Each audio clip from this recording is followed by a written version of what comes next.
Hello friends, welcome to my channel. तो आज हम स्टॉक ऑन डिमांड सीरीज में एक और इंटरेस्टिंग कंपनी को डिस्कस करने वाले हैं। इस कंपनी की रिक्वेस्ट मिस्टर मुनीर ने की थी। उन्होंने कमेंट सेक्शन में मेंशन किया था कि वो Dharamsi Morarji chemical company limited पर एक रिव्यू वीडियो चाहते हैं। तो मुनीर जी, आपने काफ़ी इंटरेस्टिंग कंपनी को हमको रिव्यू करने के लिए बताया है। ये जब इस कंपनी के बारे में मैं स्टडी करना चालू किया और जब मैंने इसके बिजनेस को समझा तो मैंने देखा कि ये काफ़ी पुरानी कंपनी है। ये ऑलमोस्ट 100 साल से, मतलब 10 डिकेड से ये बिजनेस में है और इन्होंने अपने बिजनेस को काफी अच्छे तरीके से ट्रांजिशन किया है। इन्होंने काफी सारे बिजनेस साइकिल्स को देखा, अप्स एंड डाउन्स देखा, रेसेशन देखा, बूम देखा। इनके जो इनिशियल प्रोडक्ट्स थे वो फेज आउट हो गए, ऑब्सोलीट हो गए। तो इन्होंने काफी अप्स एंड डाउन्स देखे हैं बिजनेस साइकिल में। बहुत पुरानी कंपनी है, एस्टेब्लिश्ड कंपनी है, अच्छा ब्रांड है।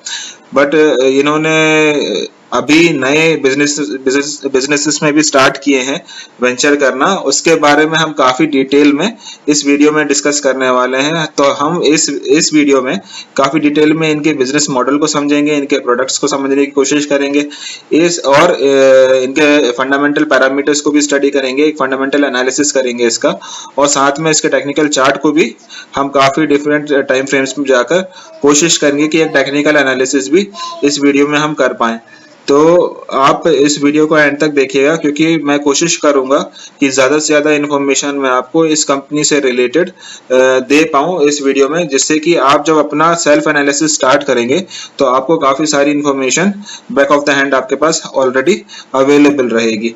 तो चलिए सर, मैं अपना एनालिसिस स्टार्ट करूं, अपना वीडियो स्टार्ट करूं। उससे पहले मैं आपसे रिक्वेस्ट करूंगा कि मेरे चैनल को सब्सक्राइब करना मत भूलिएगा। अगर आपको वीडियो ये पसंद आता है तो आप लाइक का बटन दबाइए, उससे मुझको एनकरेजमेंट मिलता है। आप कमेंट सेक्शन में भी मेंशन कर सकते हैं कि आपको क्या पसंद आया, क्या नहीं आया। आप कोई स्टॉक्स पे अगर चाहते हैं कि मैं रिव्यू वीडियो बनाऊं तो वो भी आप मेंशन कर सकते हैं। मैं आपको रिप्लाई भी करूंगा, उस पर वीडियो भी बनाकर आपको जरूर दे सकता हूं। और अपने दोस्तों के साथ भी शेयर करिए। अगर आपको ये वीडियो पसंद आता तो आप बता सकते हैं उनको कि अच्छा चैनल है, इसमें आप अपने दोस्तों को भी रेफर कर सकते हैं चैनल को।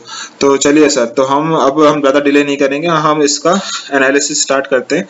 तो जैसे कि आप देख सकते हैं कि मैंने स्क्रीन पर ऑलरेडी इस कंपनी की वेबसाइट खोल कर रखी हुई है। तो आप स्क्रीन पर जैसे ही जाएंगे इस वेबसाइट की तो आपको मिलेगा ये सबसे मेन पेज। तो ये मेन पेज क्या है, ये बता रहा है कि 100 years ऑफ सल्फर केमिस्ट्री। तो ये आपको जाते ही क्लियर हो जाता है कि ये जो कंपनी है वो 1990 से स्टार्ट हुई, जो कि अभी तक ऑपरेशन में है। तो ये ऑलमोस्ट इसने 100 years complete, more than 100 years का इसको जो है ऑपरेशन हो चुका है, ये कमेंस हो चुका है। तो ये 100 साल से ज्यादा की पुरानी कंपनी है ये। तो आप देख सकते हैं कि ये कहाँ से इनकी जर्नी स्टार्ट हुई। तो ये जो लिखा हुआ इसमें कि Dharamsi Morarji chemical company limited जो है वो हेडक्वार्टर्ड इन मुंबई है और यहाँ पर आईएसओ सर्टिफाइड कंपनी, ये तो ठीक है।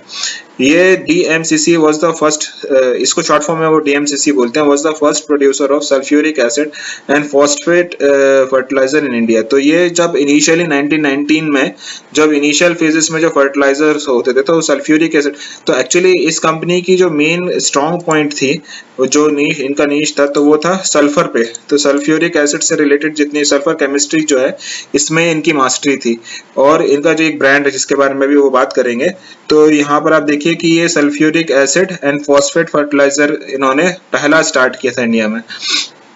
Over the years the brand of the company ship, तो ये शिप के नाम से अपने सेल जो फर्टिलाइजर था उसको सेल करते थे। Came to be recognised as the quality standard for single super phosphate.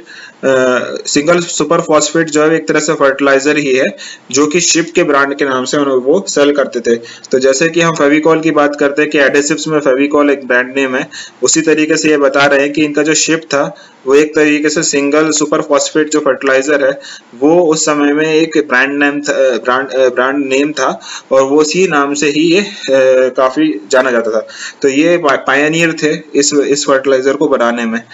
तो इन्होंने अभी इस और भी हम फर्दर डिस्कस करेंगे इसके बारे में कि अभी ये बना रहे हैं या नहीं बना रहे हैं, वो आगे जाकर हम इसके बारे में डिस्कस करने वाले हैं। जैसे कि मैं बता रहा था आपको कि ये जो कंपनी है वो एक बल्क कमोडिटी केमिकल्स भी बनाती है, पहले ये फर्टिलाइजर्स बनाती थी और ये स्पेशलिटी केमिकल्स के प्रोडक्ट्स भी बनाती है। तो जैसे कि आप यहाँ पर देख सकते हैं कि कुछ कैटेगरीज हैं जिसमें base chemicals, boron chemicals, functional chemicals और लाइफ साइंस केमिकल। तो ये सारे different type of chemicals, different division of categories of chemicals बनाते हैं। उसमें जो एंड यूजर्स हैं वो कौन कौन से हैं, तो एग्रोकेमिकल कंपनीज को सप्लाई करते हैं, construction company, cosmetic, detergent, dyes, electroplating, emulsion, fertiliser, fire retardant, ink, paper, pharmaceuticals. तो ये इतने सारे कंपनीज को ये सप्लाई करते हैं अपने केमिकल्स। ये इनके पोटेंशियल कस्टमर्स हैं ये सारे। तो ये सारे कस्टमर्स हैं और ये इतनी कैटेगरीज में अपने केमिकल्स को आज की डेट में प्रोड्यूस कर रहे हैं। तो बेसिकली आज की डेट में ये कंपनी जो है वो बल्क कमोडिटी केमिकल्स बनाती है और कुछ स्पेशलिटी केमिकल्स भी ये कंपनी बनाती है। जो इनका कोर फर्टिलाइजर का जो पोर्टफोलियो था वो उन्होंने अभी डिसकंटिन्यू कर दिया है। तो चलिए इसकी डिटेल आप चाहें तो यहाँ पर बहुत सारे इनके केमिकल्स हैं। आपके पास अगर समय हो तो आप हर केमिकल पे जाकर काफी डिटेल में इसको स्टडी कर सकते हैं। मैं हर केमिकल पे नहीं जाना चाहूंगा क्योंकि वीडियो बहुत लंबा हो जाएगा, बट आप देख सकते हैं स्क्रीन पर कि ये बहुत सारे केमिकल्स हैं, बहुत सारे केमिकल्स हैं। सिर्फ पेज 1 है, इसके बाद आप पेज 2 में भी आप जाकर देख सकते हैं कि ये बहुत सारे केमिकल्स हैं इनके प्रोडक्ट पोर्टफोलियो में।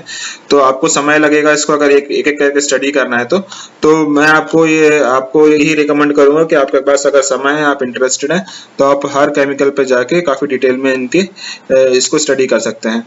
पर मेनली मैंने स्टडी करने की कोशिश की तो मैंने ये पाया कि इनका जो फोकस है वो फार्मास्यूटिकल कंपनीज पर है, जिनको ये सप्लाई करते हैं। और कुछ जो है कि जैसे कि फार्मास्यूटिकल कंपनीज हो गया, उसके बाद ये agrochemical companies, cosmetic companies, detergent companies, तो इन सबको ये ज्यादा इनके जो मेन फोकस्ड जो इनको सप्लाई करते हैं एक्चुअली। तो यही इनके कस्टमर्स हैं। चलिए इस कंपनी के बारे में अगर आपको और भी ज्यादा इन्फॉर्मेशन चाहिए है तो हम इसको थोड़ा सा यहाँ पर इनके एनुअल रिपोर्ट्स में भी मैं गया था, क्योंकि मैं चाह रहा था कि मैं और भी थोड़ा सा डिटेल में जाऊँ इस कंपनी के। तो देख सकते हैं आप ये एनुअल रिपोर्ट। तो एनुअल रिपोर्ट में भी मुझे काफी सारी की इन्फॉर्मेशन मिली। तो आप देख सकते हैं कि जब ये 1919 में स्टार्ट हुए थे तो बैकग्राउंड में आप देखिए कि ये कंपनी थी, ये इन्होंने काफी इवॉल्व किए हैं, बहुत डेवलप किए हैं अपने आप को, काफी ट्रांजिशन किया है इन्होंने। देखिए ये यहाँ से स्टार्ट हुए थे, धर्मशी मोरारजी केमिकल कंपनी लिमिटेड, यहाँ से स्टार्ट हुए थे वो। देखिए ये अपने बारे में बता रहे हैं यहाँ पर, मैं थोड़ा जूम इन कर देता हूँ आपको। देखिए the journey of the Dharamsi Morarji chemical company to become a global leader begin in 1919 and with just one product. तो एक प्रोडक्ट और एक मैन्युफैक्चरिंग यूनिट थी, वहां से ये स्टार्ट किए थे। Okay sir. और इसमें भी जो है the company at present is a leading manufacturer of speciality and bulk chemicals. तो जैसे कि मैं आपको बता रहा था कि एट प्रेजेंट जो है वो स्पेशलिटी केमिकल और बल्क केमिकल में है और इनका ग्लोबल फुटप्रिंट है। अभी उनकी जो प्रोडक्ट पोर्टफोलियो है वो कंसिस्ट करती है कि स्पेशलिटी एंड बल्क केमिकल्स की, जिसमें सल्फर, बोरॉन, इथेनॉल केमिस्ट्री पर ये इनका मेनली फोकस है। तो सल्फर जैसे इनकी हमेशा से स्ट्रॉन्ग पॉइंट रहा है, वो बोरॉन और इथेनॉल केमिस्ट्री भी ये इन्होंने ऐड करी है अपने प्रोडक्ट पोर्टफोलियो में। तो ये सारी चीजें अभी कर रहे हैं वो। ठीक है सर। फिर ये बता रहे हैं कि जो केमिकल्स इनके द्वारा जो प्रोड्यूस किए जाते हैं वो कहाँ कहाँ यूज होते हैं। तो फार्मास्यूटिकल, डिटर्जेंट, डाइस, ये सारी कंपनीज को ये सप्लाई करते हैं। देखिए यहाँ पर उन्होंने बताया कि 2 मैन्युफैक्चरिंग यूनिट है, 320 से ज्यादा इनके एम्प्लॉइज हैं, 25 कंट्रीज को एक्सपोर्ट करते हैं। इनके पास 34 प्रोडक्ट्स मैन्युफैक्चर्ड हैं। और इसके बाद देखिए यहाँ पर इन्होंने बताया कि sodium vinyl sulphonate, diethyl sulphate और बेंजीन सल्फोनाइल क्लोराइड, तो इन सब पे इनका फोकस है। फिर यहाँ पर आप देखिए ये जो बताना चाह रहे हैं कि इनकी journey and learning from hardship. तो ये अपने बारे में इनके पास्ट के बारे में बता रहे हैं कि 1919 से 2005 तक इनका जो focus on fertiliser business, history and background time frame. तो इसमें इन्होंने बताया incorporated in year 1919 commenced operation as a manufacturer of sulphuric acid and single super phosphate fertiliser. तो जैसे कि हमने पहले बात की कि सुपर फॉस्फेट SSF के नाम से जो ये सेल करते थे, शिप जो ब्रांड था इनका, तो ये फर्टिलाइजर कंपनी के नाम से ही जानी जाती थी बेसिकली। और इन्होंने 2005 तक, आप सोच सकते हैं कि इनका जो मेजर साइकिल रहा है जो वो फर्टिलाइजर पे ही रहा है और ये एक ही प्रोडक्ट को सेल करते थे। For majority of its existence the company focused on the fertiliser business which at point contributed 75% of the revenue। तो ये बोल रहे हैं कि मेजॉरिटी जो इनका समय था वो इसी फर्टिलाइजर बिजनेस पर गया, जो कि 75% इनके रेवेन्यू का था। फिर 2005 के बाद से ये कंपनी जो है इन्होंने from 2005 onwards the company started incurring losses in the fertilizer segment and briefly ran out into financial troubles also। तो ये बता रहे हैं कि 2005 से ये इन्होंने जो फर्टिलाइजर बिजनेस है वो लॉस में चला गया और इन्होंने कुछ फाइनेंशियल ट्रबल्स भी फेस किए। तो इन्होंने फिर रिस्ट्रक्चरिंग करी, देखिए, एंड ट्रांजिशन, ये यहाँ पे रिस्ट्रक्चरिंग 2005 से लेके 11 तक restructuring and transition time frame. तो ये 2005 से कंपनी डिसाइड की कि वो एग्जिट करेंगी फर्टिलाइजर बिजनेस से। तो यहाँ पर इन्होंने फर्टिलाइजर बिजनेस से एग्जिट कर लिया और इन्होंने शिफ्ट किया फोकस अपना सल्फर केमिकल बिजनेस पर। तो जो जैसे हमने बात किया कि आज की डेट में जो सल्फर बिजनेस जो ये चला रहे हैं वो यहाँ पर उन्होंने ट्रांजिशन किया। तो 2005 तक तो ये फर्टिलाइजर ही बेचते थे, फिर यहाँ से इन्होंने ट्रांजिशन किया 2005 से, जो कि सल्फर केमिकल्स जो अभी जो ऑनगोइंग चल रहा है उनका, वो 2005 से इन्होंने ट्रांजिशन किया इस चीज का। उसके बाद आप देखिए कि अ shift in vision and strategy, focus on speciality chemicals with low competition and become a globally relevant manufacturer for the same. तो ये इन्होंने स्पेशलिटी केमिकल्स पे, सल्फर केमिकल्स पे, इन सब पर इन्होंने अपना फोकस देना चालू कर दिया 2005 से 2011 तक। अब जो 2011 में इनका ट्रांजिशन कंप्लीट हुआ है, तो ये एट प्रेजेंट, मतलब अब यहाँ से आप 10 साल पहले की बात कर रहे हैं, वो तो पिछले 10 साल से इनका जो फोकस है वो स्पेशलिटी केमिकल्स पर है। यहाँ पर ये बता रहे हैं, with a strong focus on research and development the company is actively working to expand its product portfolio in the speciality chemical segment. तो ये स्पेशलिटी केमिकल सेगमेंट में ये जा चुके हैं और ये वही स्पेशलिटी केमिकल्स पे काम करना चाहते हैं जहां पर उनका ऑपरेटिंग मार्जिन जो है वो 30% प्लस रहे। पेबैक पीरियड जो है वो 3 साल से कम होना चाहिए। मतलब कि आज अगर वो कोई किसी स्पेशलिटी केमिकल्स को प्रोड्यूस करना चाहते हैं तो उस पर जो इनका खर्च होगा वो 3 साल में रिकवर हो जाना चाहिए, और जो मार्जिन है वो 30%। तो मतलब ये छोटे छोटे प्रोडक्ट्स को लेंगे जो नीश प्रोडक्ट्स होंगे और उन पर काफी अच्छा मार्जिन ये कमाना चाहते हैं, और इनकी जो कॉस्ट होगी, इंस्टॉलेशन कॉस्ट होगी, ऑपरेशन कॉस्ट होगी, वो 3 साल से पहले रिकवर करना चाहते हैं। तो ये इनका फोकस है। तो यही यहाँ पर बता रहे हैं, to expand it capacity in specialty chemical segment the company has plan to capital expenditure at the available land parcel in Dahej. तो उसी को फोकस करते हुए इन्होंने काफी सारे कैपेसिटी एक्सपेंशन का भी प्लानिंग किया है, जो कि हम इस वीडियो में पढ़ने वाले हैं। तो यहाँ पर बोर्ड ऑफ डायरेक्टर्स हैं, आपके पास समय हो तो आप देख लीजिएगा। तो मैंने आपको इंपॉर्टेंट चीज तो बता ही दी कि जो फर्टिलाइजर बिजनेस था वहां से वो एग्जिट कर चुके हैं, और अभी जो है वो बल्क कमोडिटी केमिकल्स बना रहे हैं और कुछ स्पेशलिटी केमिकल्स भी ये बना रहे हैं एट प्रेजेंट। फिर यहाँ पर आप देख सकते हैं कि प्रोडक्ट ऑफरिंग, तो ये कौन कौन से हैं। तो जैसे कि हमने बात की sulphuric acid, sulphuric anhydride, oleum chloro sulphonic acid, और इनके एप्लीकेशंस यहाँ पर हैं। फिर देखिए कस्टमर, देखिए ये मार्की कस्टमर्स हैं इनके। तो ये अल्कली अमाइंस को भी बेचते हैं। फिर यहाँ पे पिटलाइट, बहुत सारे अच्छे मार्की इनके कस्टमर्स हैं, तो जहाँ पर जिनको ये सप्लाई करते हैं अपने प्रोडक्ट्स। यहाँ पर भी कुछ इंपॉर्टेंट चीज बता रहे हैं। We are the world largest manufacturer of benzene sulphonyl chloride. तो ये वर्ल्ड के लार्जेस्ट प्रोड्यूसर है बेंजीन सल्फोनाइल क्लोराइड, ये इंपॉर्टेंट चीज है। We also stand among the largest manufacturer of sodium vinyl sulphonate and diethyl sulphate. तो ये देखिए ये इनके स्ट्रॉन्ग होल्ड्स हैं। बेंजीन सल्फोनाइल क्लोराइड बनाते हैं, सोडियम विनाइल सल्फोनेट बनाते हैं, तो हर चीज सल्फर से रिलेटेड ये बनाते हैं। फिर डाइथाइल सल्फेट भी बनाते हैं ये। At Dharamsi our continuing focus is to identify and develop products that enjoy a wide range of application and offers us an opportunity to not only focus on capturing market share but also market expansion. तो ये सिर्फ market share को capture नहीं करना चाहते हैं, market को expand भी करना चाहते हैं। तो ये सब चीजें जो ठीक है। फिर इनके एंड यूजर्स जो हैं वो हम ऑलरेडी डिस्कस कर चुके हैं, इतने सारे एंड यूजर्स हैं जिनको ये सप्लाई कर रहे हैं। ग्लोबल रीच देखिए आप यहाँ पर इनका, तो ग्लोबल रीच देखिए आप कि ये काफ़ी सारे कंपनीज को, काफ़ी सारे कंट्रीज को सप्लाई करते हैं। साउथ अफ्रीका में, साउथ अमेरिका में, यूरोप में, एशिया में, ऑस्ट्रेलिया में। इनके R&D कुछ सेंटर्स भी हैं, और यहाँ पर इंफ्रास्ट्रक्चर के बारे में बता रहे हैं। दहेज यूनिट में ये एक नया एक्सपेंशन करने वाले हैं, उसके बारे में भी मैं आपको बताना चाह रहा था। जस्ट मैं आपको लेकर चलता हूँ जो कि इनकी प्लानिंग है। तो ये ग्लोबल फुटप्रिंट तो आपने देख लिया है इनका। फर्दर आप देख सकते हैं कि यहाँ पर ये काफ़ी सारी चीज़ें बता रहे हैं इनकी स्ट्रेटेजीज, वो आपके पास समय हो तो आप जरूर देख सकते हैं। कुछ इन्वायरमेंटल कंसर्न्स भी बता रहे हैं, वो भी आप पढ़ सकते हैं अगर आपके पास। CSR एक्टिविटीज भी बता रहे हैं। काफ़ी इंटरेस्टिंग एनुअल रिपोर्ट है। अगर आपके पास समय होगा, आप इंटरेस्टेड हैं इस कंपनी में इन्वेस्ट करने में, तो आप ज़रूर, क्योंकि इन्होंने काफ़ी सारी चीज़ें बताई हैं। 101 साल जो इन्होंने कंप्लीट कर लिया उसका सेलिब्रेशन भी बता रहे हैं। तो काफ़ी इंटरेस्टिंग मुझे लगा, अच्छा लगा इनके एनुअल रिपोर्ट को। मैंने तो काफ़ी कोशिश किया, काफ़ी चीज़ें पढ़ी भी हैं मैंने इस कंपनी के बारे में। तो आपके पास भी समय हो, अगर आप इंटरेस्टेड हो इस कंपनी में, तो आप पढ़ सकते हैं। यहाँ पर भी ये बता रहे हैं डिटेल में कि जो मतलब जो इन्होंने एनालिसिस किया है केमिकल इंडस्ट्रीज का, तो की highlights of Indian chemical landscape, तो ये क्या इंडिया का लैंडस्केप है केमिकल इंडस्ट्रीज में, वो बता रहे हैं। 4th largest producer of agrochemicals in the world, तो ये सारी चीजें बता रहे हैं। आपके पास समय हो तो इंटरेस्टिंग चीजें हैं, आप पढ़ सकते हैं। मैं इस कंपनी पे ही फोकस करूंगा। तो ये जैसे यहाँ पर आप देख सकते हैं कि कंपनी का बारे में भी ये बता रहे हैं कि बल्क केमिकल्स और स्पेशलिटी केमिकल्स। तो जो बल्क केमिकल्स है वो ऑलमोस्ट आप देख सकते हैं यहाँ पर कि bulk chemical contributes 44.5% to the top line. तो जो 100% का उसमें से 44% जो है वो बल्क केमिकल से आता है।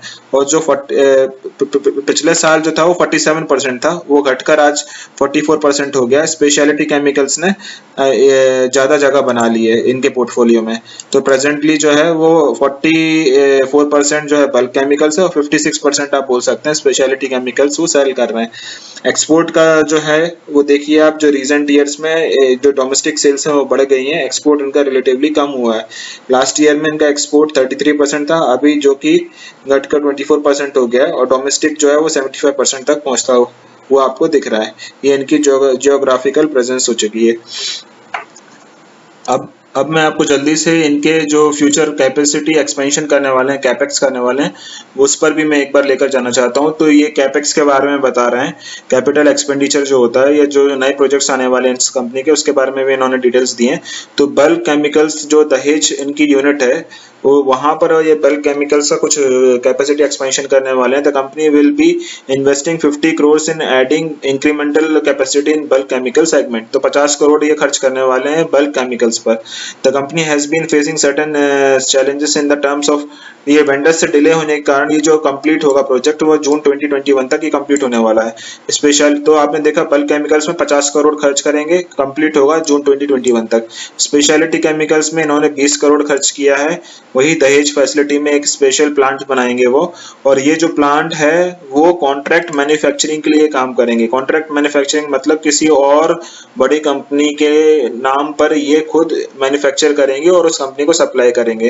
तो ये कॉन्ट्रैक्ट लेंगे किसी बड़ी कंपनी से उनके प्रोडक्ट्स को बनाने के लिए। उसके लिए 20 करोड़ दहेज फैसिलिटी में एक नया प्लांट, डेडिकेटेड प्लांट लगाएंगे। कौन से प्रोडक्ट्स बनाएंगे वो ये बताना नहीं चाहते हैं, क्योंकि इनका कुछ सीक्रेट फैक्ट्स हैं।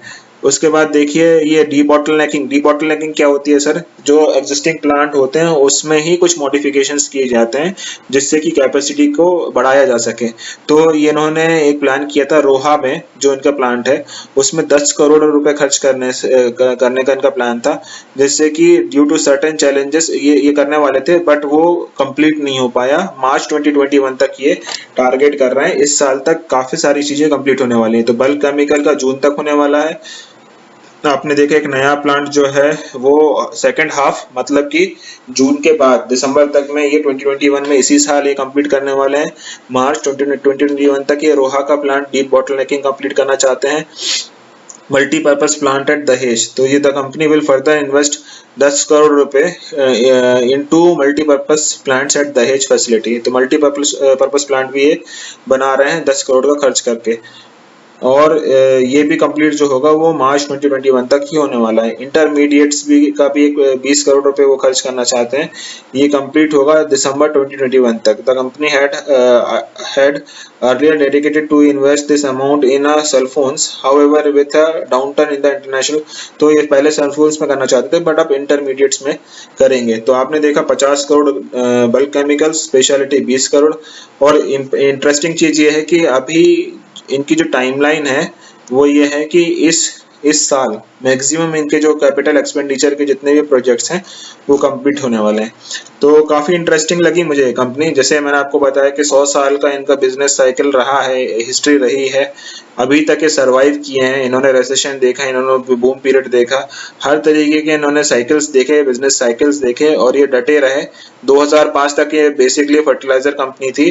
2005 से 11 तक इन्होंने एक फोकस्ड ट्रांजिशन किया और 11 से इन्होंने अपने बिजनेसेस को सेटल डाउन कर लिया। तो इन्होंने फिगर आउट कर लिया कि वो कमोडिटी केमिकल्स में और स्पेशलिटी केमिकल्स में फ्यूचर में फोकस करने वाले हैं और वही प्रोडक्ट्स को इन्होंने आगे बढ़ाया और उसी में ही आज की डेट में ये डील कर रहे हैं। तो एट प्रेजेंट जो है ये कमोडिटी केमिकल्स और स्पेशलिटी केमिकल की कंपनी है जो कि सल्फर और ब्रोमियम के जो प्रोडक्ट्स हैं वो ये बनाते हैं, सॉरी बोरोन के प्रोडक्ट बनाते हैं, मैं करेक्ट करना चाहूँगा अपने आप को। तो सर अभी हमने काफ़ी डिटेल में डिस्कस कर लिया इनके बिजनेस मॉडल को। अब हम जल्दी से इनके फंडामेंटल पैरामीटर्स को भी स्टडी कर लेते हैं। तो यहाँ पर आप देख सकते हैं कि मैंने ऑलरेडी इस कंपनी के पैरामीटर्स को ओपन किया हुआ है। तो मार्केट कैपिटल जो है वो 488 करोड़ है। तो आप बोल सकते हैं कि ये स्मॉल कैप से माइक्रो कैप कंपनी है। पी देखिए रीजनेबल है 17 का, जो कि बहुत अच्छा है। डिविडेंड यील्ड रीजनेबल है 0.26, कोई दिक्कत नहीं। आरओसीज भी अच्छे हैं, काफ़ी अच्छे आरओसीज ये कमांड कर पा रहे हैं। जैसे कि मैनेजमेंट बता रही थी कि वो नीश प्रोडक्ट्स को डेवलप करना चाहते हैं जहाँ पे मार्जिन्स अच्छे हों। तो ये इसीलिए आपको आरओसीज के फिगर भी काफ़ी इंटरेस्टिंग दिख रहे हैं, काफ़ी अच्छे दिख रहे हैं। तो 18.2 23.7। डेट टू इक्विटी देखिए इन्होंने बहुत ही अच्छा डेट टू इक्विटी, जबकि ये 2005 तक फाइनेंशियल ट्रबल में थे, डीप फाइनेंशियल ट्रबल में थे। तो उसके बाद भी इन्होंने अपनी बैलेंस शीट को अभी तक एट प्रेजेंट 10-15 साल के अंदर सब रिपेयर कर लिया। इन्होंने नए बिजनेसेस स्टार्ट कर लिए, सारे बिजनेसेस को एफिशिएंटली ऑपरेट कर रहे हैं और अपने डेट टू इक्विटी जो है उसको लाकर almost debt free balance sheet कर चुके हैं ये। तो ये काफ़ी अच्छी चीज़ है। फिर ऑपरेटिंग प्रॉफिट मार्जिन देखिए 15.6%, जो कि काफ़ी अच्छे मार्जिन ये कमांड कर पा रहे हैं। चलिए सर अब हम इसके क्वार्टरली रिजल्ट्स पे जाते हैं। तो दिसंबर क्वार्टर में आप देखिए 40 करोड़ से बढ़ के 47 करोड़ हो चुका है। नेट प्रॉफिट देखिए आप, तो ये डिप हुआ है 13 करोड़ से घटकर 4.7 करोड़ पे आ चुका है। ये क्यों घट गया यहाँ पर? तो मार्जिन्स तो यहाँ पर इनके इम्प्रूव हुए हैं, जो कि हम देख सकते हैं कि 14% से बढ़कर 16% हुआ है। बिफोर टैक्स भी इनका प्रॉफिट बढ़ा है। तो जो मेनली इनका जो प्रॉफिट घटा है वो कहाँ पर घटा? अच्छा, टैक्स पर। तो ये लास्ट ईयर जो है इन्होंने टैक्स नहीं किया था ना, बल्कि इनको रिटर्न आया था पैसा। यहाँ इस साल इन्होंने 25% टैक्स दिया है, तो वो डिफरेंस आ चुका है। अदरवाइज अगर आप before tax profit before tax आप देखेंगे तो वो पिछले साल से बड़ा ही है। तो आप ये मत देखिए कि ये प्रॉफिट घटा है, बल्कि ये बेटर परफॉर्मेंस है इस साल की। सितंबर क्वार्टर में देखिए आप, तो जो सेल्स थी 44.6 करोड़ की, वो बढ़कर 49.7 हुई। फिर ये जो नेट प्रॉफिट था वो 4 से बढ़कर 11 करोड़ पे पहुंचता हुआ आपको दिखा। तो ये कंपनी रिसेंट तो अच्छा परफॉर्म कर रही है, काफ़ी अच्छा स्ट्रॉन्ग मोमेंटम दिख रहा है इसके अर्निंग्स में, सेल्स में भी अच्छा मोमेंटम दिख रहा है, नेट प्रॉफिट में भी अच्छा मोमेंटम दिख रहा है हमको। अभी आप देखिए यहाँ पर हम ईयरली फिगर्स को भी देख लेते हैं। तो 2011 आप, तो जैसे हमने बात किया था पहले जब हम इनके प्रोडक्ट्स को समझ रहे थे कि 2011 से इन्होंने अपने बिजनेस को सेटल डाउन किया, ट्रांजिशन कंप्लीट किया। तो यहाँ से ये कमोडिटी केमिकल्स और स्पेशलिटी केमिकल्स में बिजनेस इन्होंने स्टार्ट किया। तो आप देख सकते हैं उस समय 43 करोड़ की सेल थी, जो आज बढ़कर 188 करोड़ तक पहुँच गए हैं। और वहीं पर आप देखिए जो लॉस मेकिंग कंपनी थी, आज बहुत ही अच्छे प्रॉफिट्स बना पा रही है ये कंपनी। मार्जिन्स भी देखिए जो 3% से स्टार्ट हुए मार्जिन्स, वो आज 15% तक जाते हुए आपको दिख रहे हैं। तो ये कंपनी ने आप देखिए कि कितने स्मूथली ट्रांजिशन किया, कंटिन्यूसली इन्होंने सेल्स बढ़ाई है, नेट प्रॉफिट्स को बढ़ाया है, मार्जिन्स को भी इम्प्रूव करते हुए दिख रहे हैं आपको। फिर वहीं पर आप शेयर कैपिटल देखिए तो फेयरली स्टेबल है, बल्कि कुछ बायबैक्स भी किए होंगे इन्होंने, ऐसा दिख रहा है मुझे। रिजर्व्स भी देखिए 2011 में, जैसे हमने बताया कि डीप फाइनेंशियल क्राइसिस में थे ये, वहां से निकल कर ये अभी देखिए रिजर्व्स भी इनके बढ़ते हुए दिख रहे हैं। बोरोइंग्स देखिए तो इन्होंने कम्प्लीटली अपने बैलेंस शीट को, जो पहले काफ़ी सारा डेट था इनकी बैलेंस शीट में, इन्होंने इस चीज़ अपनी गलती को करेक्ट किया और अभी ऑलमोस्ट ये नेग्लिजिबल डेट पे पहुंच गए हैं, डेट फ्री कंपनी है। कैश फ्लोज देखिए आप, जो पहले नेगेटिव कैश फ्लोज थे थे 2011 तक वो आज खत्म हो चुका है, और अभी जो इनके केमिकल बिजनेस है वो काफी अच्छा परफॉर्म कर रहा है और आपको पॉजिटिव कैश फ्लोज बिजनेस से, ऑपरेशन से आते हुए दिख रहे हैं। फिर आरओसीज आप देखिए, जो नेगेटिव आरओसीज मेंटेन कर रहे थे वो आज चेंज होकर अच्छे 18-20% के आरओसीज को ये कमांड कर पा रहे हैं। डेटर डेज देखिए आप, जो ट्रिपल डिजिट में थे वो घटकर आज डबल डिजिट में आ गए हैं, बल्कि डबल डिजिट में भी मिड डबल डिजिट है। तो 48 डेज जो है वो काफी अच्छा डेटर डेज है, तो बहुत ही अच्छी चीज है। इनके ज्यादा मतलब पेमेंट्स जो है इनको काफी रेगुलरली मिल पा रहे हैं। प्रमोटर्स की होल्डिंग देखिए आप, तो ऑलमोस्ट कांस्टेंट है, मेंटेन्ड है, जो कि अच्छी चीज है। एफआईएस देखिए तो ऑलमोस्ट सेम है, इन्होंने भी काफी चेंज नहीं किया। डीआईएस भी ऑलमोस्ट सेम ही है, कुछ ज्यादा चेंजेस नहीं दिख रहे हैं। पब्लिक का भी पार्टिसिपेशन सेम है, तो मतलब अभी कुछ शेयर होल्डिंग पैटर्न में कोई उथल पुथल हमको यहाँ पर दिख नहीं रही है। तो मेन जो हम मैनेजमेंट ने अभी तक हम जो कंक्लूड कर पाए हैं कि जो उन्होंने गाइडेंस दिया तो वो सही दिया है कि इनका जो फर्टिलाइजर था वो लॉस मेकिंग बिजनेस था, उसको उन्होंने क्लोज डाउन कर दिया। अभी जो केमिकल बिजनेस है उसमें ये काफी अच्छा प्रदर्शन कर रहे हैं, और भी अगर ये मोमेंटम पकड़ेंगे अपने सेल्स में, देखिए 2014 से लेके मतलब आप बोल सकते हैं कि ऑलमोस्ट 5 से 6 साल हो चुके हैं, इन्होंने अभी तक 6 साल में डबल नहीं कर पाए अपने सेल्स को। ये एक थोड़ा सा कंसर्न जरूर है मुझे, बाकी मुझे कहीं कंसर्न नहीं है। बट देखिए नेट प्रॉफिट जैसे कि ऑलमोस्ट इनका डबल होता हुआ आ रहा है, वहीं मैं टॉप लाइन को भी देखना चाहूंगा कि बहुत जल्दी मतलब थोड़ा और अगर पेस होगा इनका ग्रोथ का तो ये और भी अच्छी वैल्यू क्रिएट कर पाएंगे अपने शेयर होल्डर्स के लिए। चलिए सर, अब हम जल्दी से इसके टेक्निकल चार्ट्स को भी स्टडी कर लेते हैं। तो आप स्क्रीन पे देख सकते हैं कि मैंने इसका टेक्निकल चार्ट भी ओपन करके रखा हुआ है। ये मंथली चार्ट्स हम स्टार्ट करेंगे, तो यहाँ पर आप देख सकते हैं कि मैंने सारे मूविंग एवरेजेस को सिलेक्ट करके रखा हुआ है। सारे एक्सपोनेंशियल मूविंग एवरेजेस हैं, 10, 20, 50, 100 और 200 डेज के, और वहीं पर RSI इंडिकेटर भी एक मैंने सिलेक्ट करके रखा हुआ है। तो ये सर इसका मंथली चार्ट है। यहाँ इस मंथली चार्ट में अगर आप ध्यान देंगे तो जो इम्पोर्टेंट चीजें मुझे जो दिखती हैं वो एक ये दिखती है कि जो 2011 तक इन्होंने ट्रांजिशन किया, फिर इनको थोड़ा समय और भी लगा स्टेबलाइज होने में चीजों को, और जो नेट प्रॉफिट्स जो इनके दिख रहे थे हमको अच्छे आते हुए, ऑलमोस्ट 2013 से इनका नेट प्रॉफिट्स पॉजिटिव में आना चालू हो गए थे। तो मार्केट भी देखिए जो है ना 1-2 साल देती है कि ये सच में है या सिर्फ वन ऑफ है। तो इन मार्केट ने भी इसको थोड़ा एग्जामिन किया, और उसके बाद आप देखिए 2014 से इस स्टॉक ने एक रेंज को ब्रेक करके मोमेंटम पकड़ना स्टार्ट किया। तो अर्निंग्स ने भी मोमेंटम पकड़ा 2014 के बाद से, और यहाँ पर आप टेक्निकल चार्ट में भी देख सकते हैं कि वो प्राइस में भी उसका मोमेंटम जो है वो आपको क्लियरली दिख रहा है। तो ये आपका जो यहाँ से क्लियर ब्रेकआउट आपने देखा, ये ब्रेकआउट हुआ, उसके बाद फिर इसने एक अच्छा मोमेंटम दिखाया स्टॉक ने पिछले 2015 से लेके 2020 तक। ग्रेजुअल अपवर्ड मूवमेंट हुआ इस कंपनी में। फिर अभी आपने देखा कि 2020 में जो करेक्शन हुआ उसमें इसने भी पार्टिसिपेट किया, बराबर करेक्शन इसमें भी हुआ, जो कि आप देख सकते हैं स्टीप करेक्शन यहाँ पर। उसके बाद फर्दर इसने जो है अपनी जो ट्रेजेक्ट्री है, अपवर्ड ट्रेजेक्ट्री, वो फिर से रिज्यूम कर ली है। तो आप देख सकते हैं कि यहाँ से फिर से ये एक स्ट्रॉन्ग मोमेंटम में स्टॉक दिख रहा है। तो ये छोटी छोटी ट्रेंड लाइंस मैंने बना के दिखाई आपको एक्सप्लेन करने के लिए इस चार्ट को।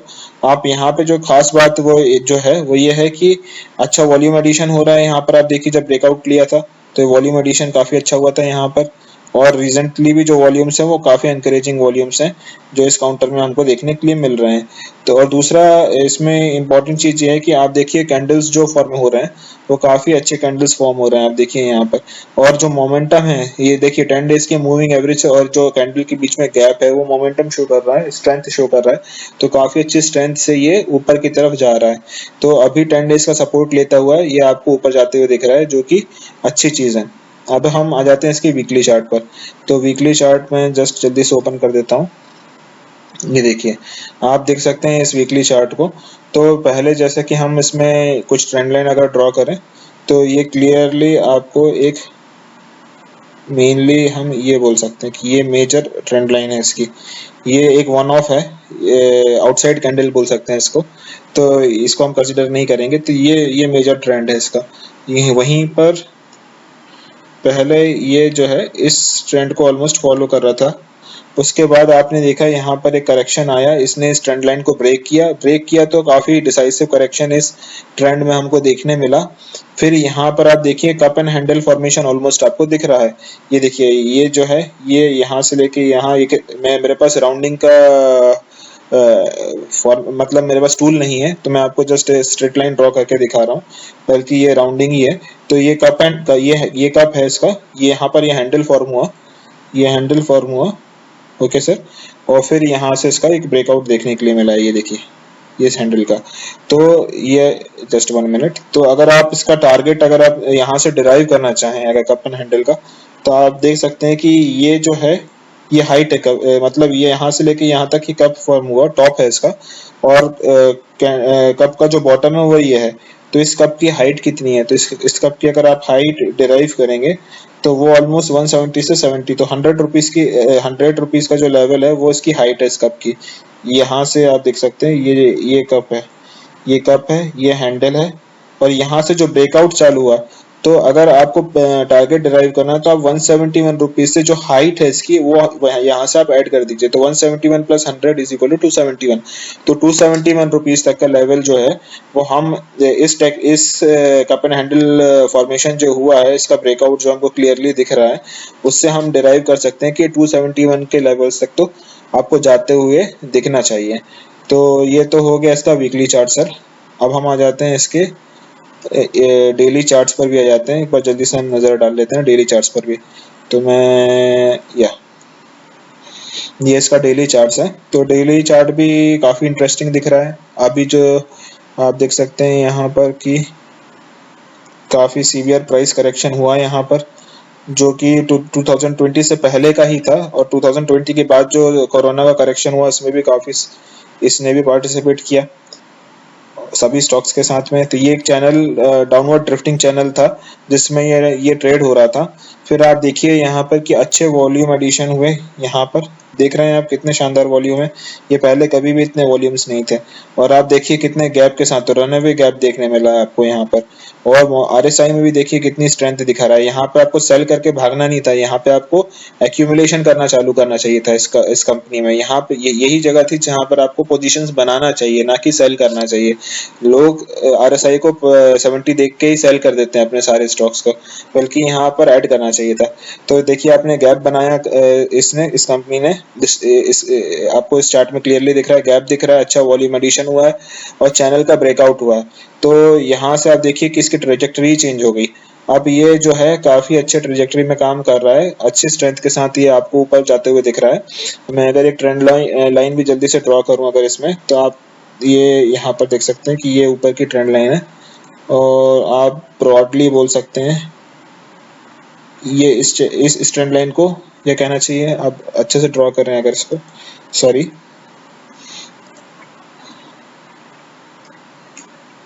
ये है सर। तो ये इस ट्रेंड लाइन को ये फॉलो कर रहा है। तो अब आपको इसी को ही अभी तक फॉलो कर रहा है, और आगे भी मुझे उम्मीद है कि इसी को ही फॉलो करता रहेगा। तो जब भी इस ट्रेंड लाइन के पास में आपको देखे तो आप सेल कर सकते हो। वैसे तो इसमें ट्रेड करने की जरूरत नहीं, क्योंकि ये बहुत छोटी कंपनी है। तो इसमें आपको ट्रेडिंग बैट का नहीं सोचना चाहिए, आपको पोजिशनल कॉल ही लेनी चाहिए लंबे समय के लिए अगर आप इंटरेस्टेड हैं।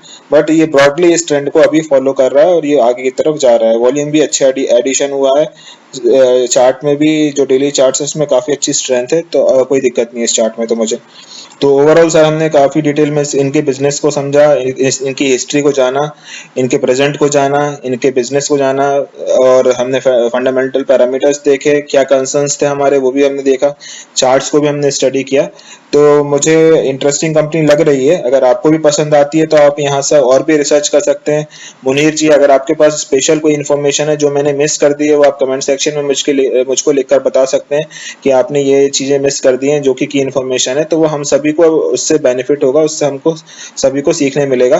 तो आप जरूर हमको गाइड कर सकते हैं कमेंट सेक्शन में, क्योंकि ये रिक्वेस्ट आपकी तरफ से आई है। तो हो सकता है आपको कुछ की इनपुट्स हो इस कंपनी से रिलेटेड, तो वो भी आप मेंशन कर सकते हैं। तो अच्छा रहेगा, हम सभी के लिए अच्छा होगा। तो आपको मुनीर जी आप भी बताइएगा कि आपको कैसा लगा ये रिव्यू।